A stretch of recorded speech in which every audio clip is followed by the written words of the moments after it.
निंदा का फल एक बार की बात है। किसी राजा ने यह फैसला लिया कि वह प्रतिदिन 100 अंधे लोगों को खीर खिलाया करेगा। एक दिन खीर वाले दूध में सांप ने मुंह डाला और दूध में विष डाल दी। जहरीली खीर को खाकर 100 अंधे व्यक्ति मर गए। राजा बहुत परेशान हुआ कि मुझे 100 आदमियों की हत्या का पाप लगेगा।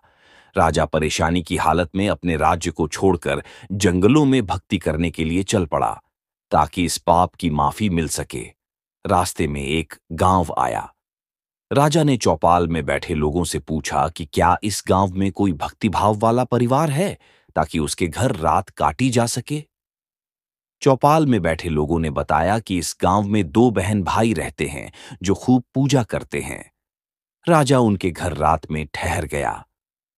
सुबह जब राजा उठा तो लड़की पूजा पर बैठी हुई थी।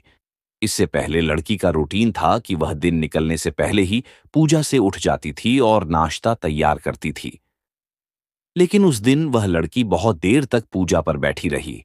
जब उठी तो उसके भाई ने कहा कि बहन, तू इतनी देर से उठी है, अपने घर मुसाफिर आया हुआ है और उसे नाश्ता करके दूर जाना है। लड़की ने जवाब दिया कि भैया, ऊपर एक मामला उलझा हुआ था।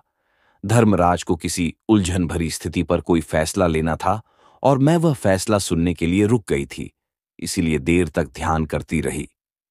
तो उसके भाई ने पूछा, ऐसी क्या बात थी।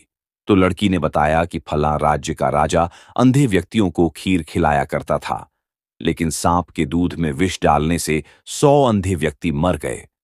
अब धर्मराज को समझ नहीं आ रहा कि अंधे व्यक्तियों की मौत का पाप राजा को लगे, सांप को लगे या दूध बिना ढके छोड़ने वाले रसोइये को लगे। राजा भी सुन रहा था।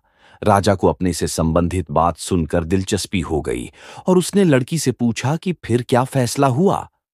लड़की ने बताया कि अभी तक कोई फैसला नहीं हो पाया था।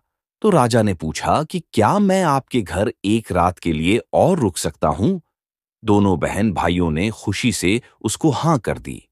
राजा अगले दिन के लिए रुक गया, लेकिन चौपाल में बैठे लोग दिन भर यही चर्चा करते रहे कि कल जो व्यक्ति हमारे गांव में एक रात रुकने के लिए आया था और कोई भक्तिभाव वाला घर पूछ रहा था, उसकी भक्ति का नाटक तो सामने आ गया है।